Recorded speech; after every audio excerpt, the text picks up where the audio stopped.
Hello, Ken. This is Greg. It is Tuesday, March the 15th, the year 2022. I'm finally back at it.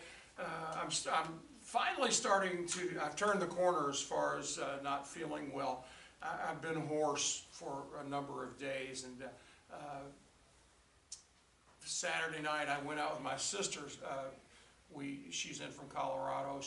Sunday we celebrated my birthday. Her husband's birthday is today, and my younger brother Gary, he and his wife celebrated their 40th wedding anniversary. So we all had a family get together and all that. But Saturday night, my wife and I went out with my sister and my brother-in-law, and I could hardly talk. My voice was so hoarse they could barely hear me.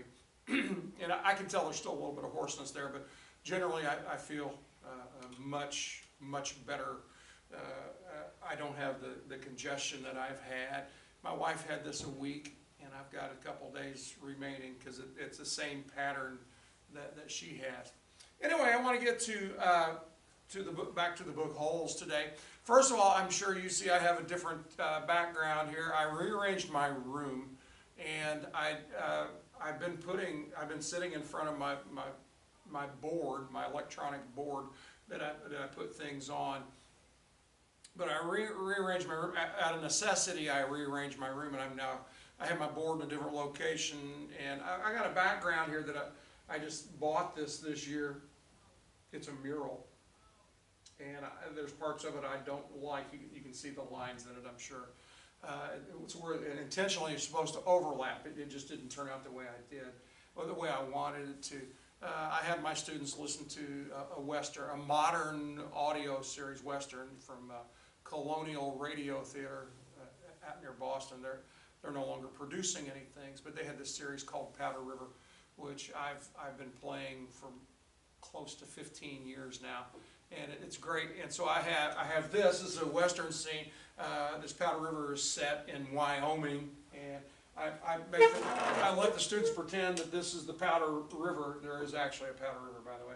But this is the Powder River going through the canyons, and these are the mountains of Wyoming. Now, if they can use their imagination enough, then that's great. I also have two hangings. I have two Western hangings that go right along with with the Powder River series. And so anyway, this is the background. This is on one of my walls here.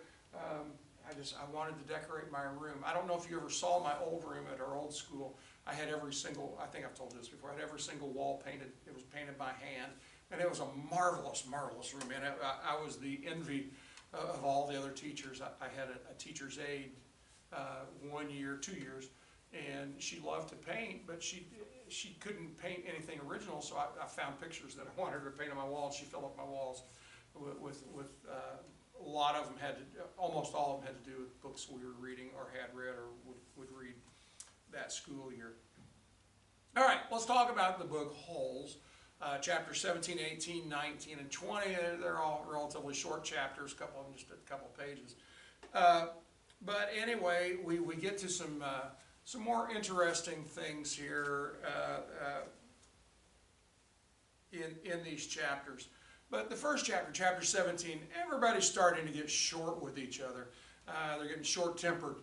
And, the warden is getting more uptight. Of course, her family's been looking for 100 years for this treasure. And, they find a lipstick tube one day, and of course she's expecting to find, the rest of the treasure within a day or two. And when that doesn't happen, she starts getting short with the people that work for her and with the boys themselves. Those in Stanley's group are finding themselves working longer hours than all the other groups, and it's really, it's difficult work, and it's really starting, not just physically, but emotionally and mentally, it's really starting to play havoc with these boys. As an example, they were all, most of them were in a particular hole digging, and of course Stanley knows they're digging in the wrong place because he gave up the tube to X-ray, and so they're digging around X-ray's hole, but that's not where it was found. But anyway, Zigzag hit Stanley in the head with his own shovel, with Zigzag's shovel. And he really expressed no accidental, no remorse, nothing like that. His only comment was, Stanley, that's your dirt that you dropped out of your shovel. Get your dirt off my dirt, and then I'll get my dirt out of here. Of course, they're just getting short.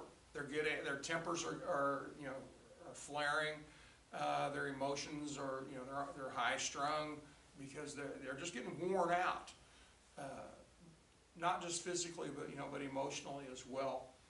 And then, of course, the warden's getting testy as well, as I've already talked about. The example they had in this book, Armpit had gone to the bathroom, and she was not willing to even let him talk and explain where he had been and everything, and she poked him with a pitchfork and dumped him back in the hole, leaving the pitchfork, the three marks, from the tines on his belly or his chest or wherever it was. And so the whole crew they're losing patience, they're losing energy, they're losing strength, and the possibility at this moment is probably high that he could end up in some type of argument or some type of fight, because the boys are getting, they're being pushed way beyond their limits and what should be expected of adults even, working in that hot sun,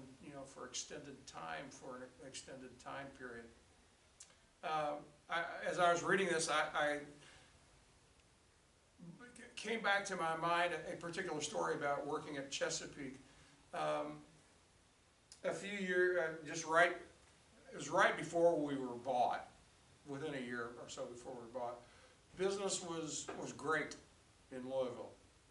And they had, the guys at the corrugator were working 12-hour shifts, so we were pretty much working around the clock, and some of our machines were finishing machines were working around the clock as well. And then we had our general manager, Terry Jenkins, and he came in one Friday, and he went down and he talked to the guy working, the real nice guy that worked the corrugator, ran the corrugator. And Terry said something to him about, come in tomorrow, and, we got a lot of work to do, and, business was booming. And the guy just looked at him and he said, why don't you come in? And Terry gave a bad answer. He goes, well, I've got other plans. I got things I want to do. And the guy looked at him and said, look, I'm a family man.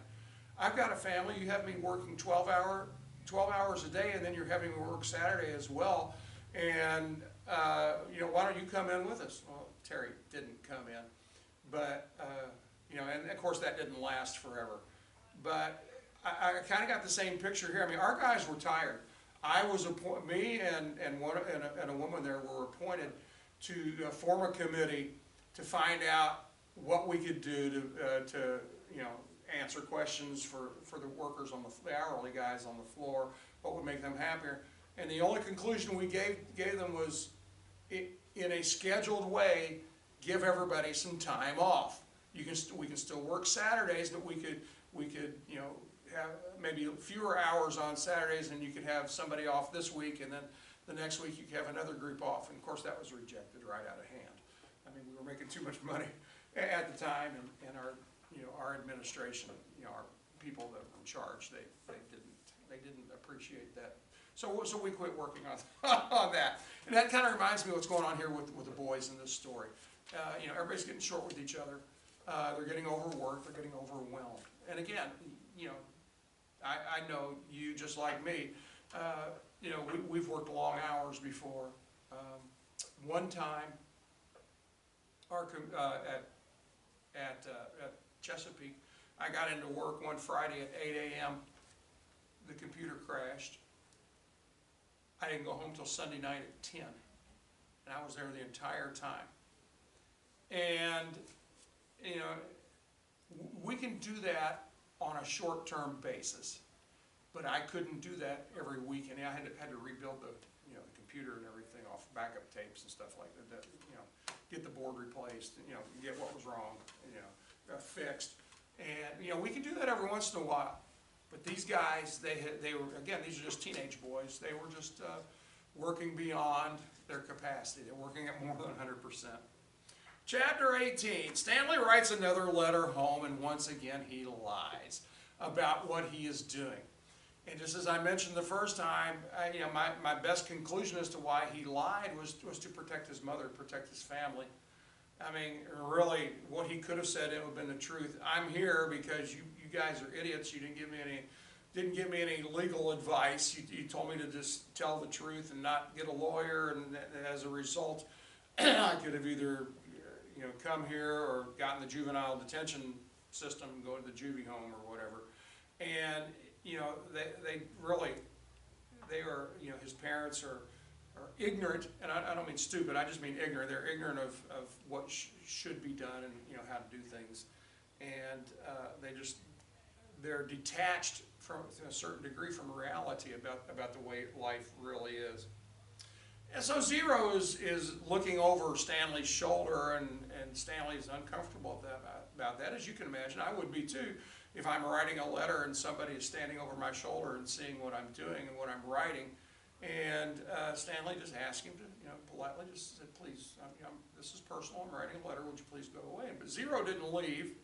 And finally Zero asked him, oh, and I left my book, oh, daggone it. Zero asked him if he would teach him to read. All right? And I guess the light bulb comes on, for Stanley. Here's a guy, he doesn't know how to read. And it gives explanation to why Zero is the way he is. We talked earlier, Zero he's in survivor mode. He's just living from day to day. Going to school is no interest to him. Preparing for the future has no interest. He's more concerned about what it's going to take to survive each day. I don't know if I've told you this story or not. There's a maple syrup festival here in Indiana, not far, 20-25 minutes away from where I live. And I've been there before. And it's usually in February. It was just held recently here. And they tap the trees at the time, and they have demonstrations and all different kinds of things to buy. It's a small thing, and it's really pretty interesting. But my brother and I went one time, and there was a real Indian, a Native American. He's modern. I mean, he wasn't dressed up, like 1800s or anything like that. But he had a lean-to constructed there, and he had certain things that he was displaying about how, things that he'd done before. And he had spent a whole year out in the woods. That's how he had lived. And I said, well, how was it? I mean, is it interesting camping? Or, tell me how about it. He said it was awful. I'll never forget, he told me, he said 90% of my awake time was spent on survival, finding food to eat, for later in the day, and, getting clothing and, stuff like that. And he said it was a rough life. He said he ate a lot of dogs. He said he didn't capture people's dogs, they were wild dogs. They were running around out there in the woods and they were wild. That's what he would eat. And that's the kind of the way I see Zero and most of these other boys that are in this camp. They're just in survival mode. They've got no one over them. I've talked about this before. No one over them who really is concerned about them, who cares for them. Because probably if their parents, if they're even in the picture, they're probably in survival mode as well. As we know, you've read later in the book, Zero, what problems Zero's mother had, which explains why he was basically left on his own. And he never learned to read. He really saw no purpose for it. There's a quote in my book. I just made myself a note. I don't have the book with me. On page 82, if it's the same book. It's right at the end of chapter 18 there. And Zero said, I just want to learn how to read. I don't need to learn how to write. I have nobody to write to. What a poignant statement by the young man. He has nobody at home who cares about it. He wouldn't even know where to send it. If you remember in the book, he didn't even know where really his mother was. And so he was a child of the streets, and that's where he lived. Chapter 19, Stanley wakes up in the middle of the night and he hears somebody crying. It's Squid, and he's crying in his bunk. And of course, Squid denies that. He said he had allergies acting up or something like that. Yeah, he lies about it. And again, just shows you the despair that these boys are in. Of course, again, as we talked about earlier in the book, they're in preservation mode. They want to preserve themselves as well. but it has to work on them. They've got nobody. They're away at this camp. It's a miserable place. The people over them don't care a lick about them at all. They're just using them for their own greed and their own selfishness. And, Squid's crying in the middle of the night. He wouldn't do that, I'm sure, unless he thought everybody else was asleep. And then we come to the part where Magnet steals Mr. Sir's sunflower seeds. And Stanley takes the blame for it. Stanley was really another victim, just goes wrong along with the rest of his life. Whoever threw the bag to him, the bag was open and the seeds all came out. And poor Stanley, just like with with Sweet Feet's tennis shoes, coming over the overpass. I mean, he was just in the wrong place at the wrong time. He was just another victim. It's the, great-great-grandfather, pig stealing, knuckleheaded great-great-grandfather, and the curse, supposedly, that going along with this. And so Mr. Sir is all bent out of shape, and he takes, he sees what part of the bag in Stanley's hole, and Stanley takes the blame for the entire group. And, the rest of the guys, they figure out real quickly what he's doing, and they start pretending like they're griping at him, like, you didn't give me any seeds, why didn't you tell me you had seeds? And they have to be aware, not have to be, I mean, they are aware of what Stanley is doing for them, that he is taking, taking the blame he's covering for the entire group. This part where Stanley is, where all the guys are, they're sticking together, and Stanley is sticking together for his friends, I'm not sure they're friends, but the people that he's with, kind of reminds me, I'm trying to make a connection between things that I read, kind of reminds me, I know I talked about this when we talked about To Kill a Mockingbird, how all the blacks stuck together because they had to. That was their only means of survival. You remember when, oh my gosh, Scout and Jim went out with Calpurnia to church, and how all the blacks were there, and how Reverend Sykes was talking to them, and really being in control over them, and how the people stuck together, how all the blacks stuck together. This kind of reminds me of the same thing. These boys are sticking together. They're letting Stanley take the blame for them, because the rest of them, if in the same position, would have taken the blame as well. And for the same reason that Stanley is. Better that one of them get in trouble than the whole group get in trouble, and the whole group get punished, penalized. And that's really what this part of the story tells me about with the seeds. Also, there was a statement in chapter 19 about that, they had no racial problems in their group, because at the end of the day, they all had the same color, had all that dust on them and stuff like that. And they didn't see black and white. They saw survival, and whatever it takes, to get out of there alive when their time is up. And so it would be extraneous, to say the least, to pick a fight with somebody else who was there, who could pick you up as a friend or as an acquaintance. And it would be kind of mindless to be arguing over things that are less important in their situation, than black and white. And again, they're there to survive. They're not there to build a future. It's not there. This camp is not going to change any of them for the good. And then chapter 20, of course, Mr. Sir takes Stanley to the ward, and Mr. Sir, he's all upset about the theft and everything. And the warden is not sympathetic with Mr. Sir whatsoever. In fact, she rather resents him bringing Stanley to her place, because, it's a trivial matter. Can't you handle this yourself? Why did you bring it? Why are you bothering me? I was watching TV, it's hot, close the door, my air conditioner's going. Why are you bothering me with this? And she wants to make a point of it, and I guess at this point, up to this point, Mr. Sir really hadn't got the big picture. She wants Mr. Sir and Mr. Pendanski to deal with as much as possible, and not to bother her. The only thing that she is concerned about is finding the treasure of Kate Barlow. And a small matter like this, where it's kind of a disciplinary issue, she just wants him to handle it and get rid of it, and don't bother her with that. And she emphasizes the point by putting on, you know, the nail polish with the rattlesnake venom in it and slashing him across the face. And of course he has an immediate reaction to it. Just terrifies Stanley, to say the least. And then she, at the end of the chapter, she leaves Stanley with an ominous threat. And, you know, Stanley wanted to know if he was going to die, and she said no.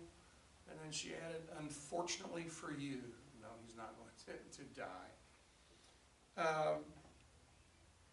So anyway, again, we get a glimpse of the power structure once again here at the camp. And the warden has ultimate power, ultimate control over her people. We know from later in the story what hold she has over Mr. Sir. So he's not going to break rank. He's not going to he's not going to do anything that's going to get her in trouble or him in trouble as well. She has all the goods that she needs on him, and even though it's unspoken at this point, again, you've read the book, you know what I'm talking about. So that's chapters 17 through 20. I plan on being back here tomorrow. I should have time again tomorrow. I got my room back today. Every Monday I lose my room, and if I can't record you after school, then I'm like yesterday I couldn't. And then I'm just lost on recording this. So they use my room 7th period, last period. Otherwise, it's my only free period of the day. That's when I record these. So I'll be talking to you. Good to talk at you again, Ken. And again, I just want to express, you know, it sounds like you're continuing to mend. You're continuing to make progress, and that makes me happy. All right, see you later.